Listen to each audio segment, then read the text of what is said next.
નમસ્કાર વાલા પેન્શનર મિત્રો, નિવૃત્ત કર્મચારી મિત્રો, ભાઈઓ તથા બહેનો, સ્વાગત છે આપ સૌનું આપણી આ યુટ્યુબ ચેનલ ભાવેશ મકવાણા ન્યૂઝમાં।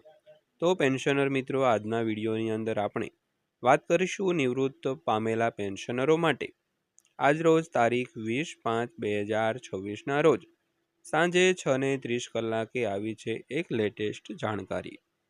તો પેન્શનર મિત્રો, શું છે આ લેટેસ્ટ જાણકારી જેના આજના વિડીયોમાં આપણે ચર્ચા કરીશું। તો આજનો વિડીયો તમે ખાસ કરીને અંત સુધી જોઈ લેજો અને હજી સુધી જો આપણી આ ચેનલ તમે સબસ્ક્રાઈબ ન કરી હોય તો ડેઈલી આવી જ અપડેટો મેળવવા માટે આપણી આ યુટ્યુબ ચેનલ અત્યારે જ સબસ્ક્રાઈબ કરી લેજો દોસ્તો। તો શરૂ કરીએ આજનો આ વિડીયો। તો સૌથી પહેલાં જોઈએ તો પ્રસ્તાવિત 8મા પગાર પંચે કેન્દ્ર સરકારના કર્મચારીઓ અને પેન્શનરોમાં ખાસ કરીને પગાર અને પેન્શનમાં નોંધપાત્ર વધારાની શક્યતા અંગે નોંધપાત્ર રસ છે તે જગાડ્યો છે। તો જ્યારે સુધારેલ પગાર માળખું 1 જાન્યુઆરી 2026થી અમલમાં આવવાની અપેક્ષા છે, તો અહેવાલો અનુસાર ઉચ્ચ પગારનું વાસ્તવિક વિતરણ 2027માં કોઈક સમય સુધી શરૂ ન થાય તેવી શક્યતાઓ છે દોસ્તો। ત્યારબાદ જોઈએ તો 8મા પગાર પંચમાં પગાર વધારો। તો ખાસ કરીને કેન્દ્ર સરકારના કર્મચારીઓને ખરેખર સુધારેલા પગાર ક્યારે મળશે તેની વાત કરીએ તો આનો અર્થ એ થયો કે કર્મચારીઓ અને નિવૃત્ત કર્મચારીઓને તેમની માસિક આવકમાં નાણાકીય લાભ જોવા માટે વધુ રાહ જોવી પડી શકે છે। જોકે અસરકારક તારીખ યથાવત રહેવાની પણ અપેક્ષા છે, જેના પરિણામે જાન્યુઆરી 2026 અને અંતિમ અમલીકરણ તારીખ વચ્ચેના સમયગાળાને આવરી લેતી મોટી બાકી ચૂકવણી છે તે થઈ શકે છે। તો અગાઉના પગાર પંચની પેટર્નને અનુસરીએ તો આખી પ્રક્રિયામાં ઘણીવાર 1 વર્ષથી વધુનો સમય લાગે છે।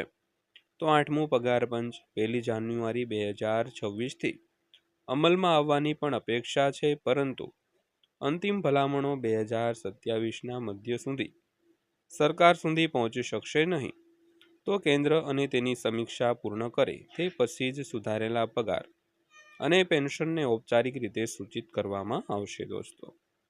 ત્યારબાદ જોઈએ તો 8મા પગાર પંચના પગાર વધારાનો અમલ 1 જાન્યુઆરી 2026 સુધી ચાલુ રહેવાની શક્યતા છે। તો કર્મચારીઓ અને પેન્શનરો માટે એક સૌથી મહત્વપૂર્ણ મુદ્દો એ છે કે અમલીકરણ તારીખ અને અસરકારક તારીખ સમાન હોવી જરૂરી નથી। જો સુધારેલા પગાર 2027માં શરૂ થાય તો પણ લાભોની ગણતરી 1 જાન્યુઆરી 2026થી થવાની અપેક્ષા છે। તો પરિણામે કેન્દ્ર સરકારના કર્મચારીઓ અને પાત્ર પેન્શનરોને એક સાથે બાકી રકમ મળી શકે છે। તો આ બાકી રકમ અસરકારક તારીખથી વાસ્તવિક અમલીકરણ વચ્ચેના બધા મહિનાઓ માટે જૂના પગાર અને સુધારેલા પગાર વચ્ચેનો તફાવત છે તે દર્શાવે છે। તો પેન્શનર મિત્રો, ત્યારબાદ જોઈએ તો 8મા પગાર પંચમાં ફિટમેન્ટ ફેક્ટર। તો તે લઘુત્તમ મૂળભૂત પગાર ₹51,000થી ₹69,000 સુધી કેવી રીતે વધારી શકે છે। તો દરેક પગાર પંચના કેન્દ્રમાં ફિટમેન્ટ ફેક્ટર રહેલો છે, જેનો ઉપયોગ હાલના મૂળભૂત પગારને નવા માળખામાં રૂપાંતરિત કરવા માટે થાય છે। તો 7મા પગાર પંચ હેઠળ ફિટમેન્ટ ફેક્ટર 2.57 નક્કી કરવામાં આવ્યો હતો। આનાથી કેન્દ્ર સરકારના કર્મચારીઓનો લઘુત્તમ મૂળભૂત પગાર વધીને ₹18,000 પ્રતિ માસ થયો છે।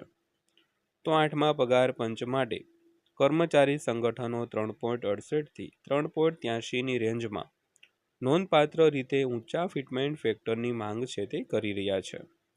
જો આવી ફોર્મ્યુલા અપનાવવામાં આવે તો અંદાજ મુજબ લઘુત્તમ મૂળભૂત પગારમાં તીવ્ર વધારો થઈ શકે છે, જે સંભવિત દરે દર મહિને ₹51,000થી ₹69,000ની વચ્ચે પહોંચી શકે છે। તો એ પણ નોંધવું મહત્વપૂર્ણ છે કે આ આંકડા ફક્ત યુનિયનની માંગણીઓ પર આધારિત અંદાજો છે અને સરકાર દ્વારા તે સત્તાવાર રીતે સમર્થન આપવામાં આવ્યું નથી। તો અહેવાલો પણ દર્શાવે છે કે સરકારે પરામર્શ, ડેટા વિશ્લેષણ અને અંતિમ અહેવાલ તૈયાર કરવા માટે આશરે 18 મહિનાનો સમય આપ્યો છે।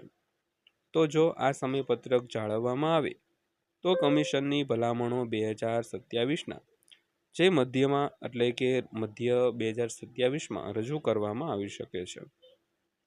તો એકવાર રિપોર્ટ સબમિટ થયા પછી સરકાર તેનું મૂલ્યાંકન કરશે અને અંતિમ પગાર માળખું, સુધારેલા પેન્શન ફોર્મ્યુલા અને બાકી ચૂકવણીની પદ્ધતિ નક્કી કરશે દોસ્તો. તો ત્યારબાદ વાત કરીએ તો મૂળભૂત પગાર કરતાં વધુ ભથ્થા અને પેન્શન સુધારા. તો 8મા પગાર પંચનો કાર્યક્ષેત્ર મૂળભૂત પગારથી આગળ વધે છે તો તે નીચેના મુદ્દાઓની તપાસ અને સુધારા કરવાની પણ અપેક્ષા રાખે છે. તો સૌથી પહેલાં મોંઘવારી ભથ્થું એટલે કે ડીએ, ભરભાડું ભથ્થું એટલે HRA અને પરિવહન ભથ્થું એટલે ટીએ, તેમજ પેન્શન અને કૌટુંબિક પેન્શનના લાભો.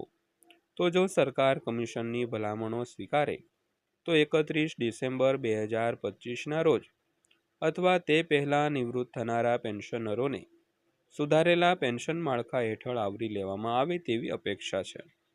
તો હાલ પૂરતું કેન્દ્ર સરકારના કર્મચારીઓ અને પેન્શનરોને સુધારેલા પગાર અને પેન્શન તેમના માસિક ચૂકવણીમાં પ્રતિબિંબિત થાય તે પહેલાં લાંબી રાહ જોવા માટે તૈયાર રહેવું જોઈએ.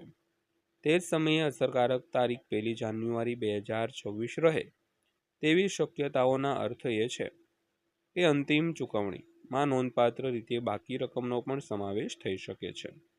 તો અંતિમ પરિણામ 8મા પગાર પંચ દ્વારા રજૂ કરાયેલી ભલામણો અને ફિટમેન્ટ પરિબળો, ભથ્થા અને પેન્શન સુધારા અંગે કેન્દ્ર સરકારના નિર્ણય પર આધારિત રહેશે દોસ્તો.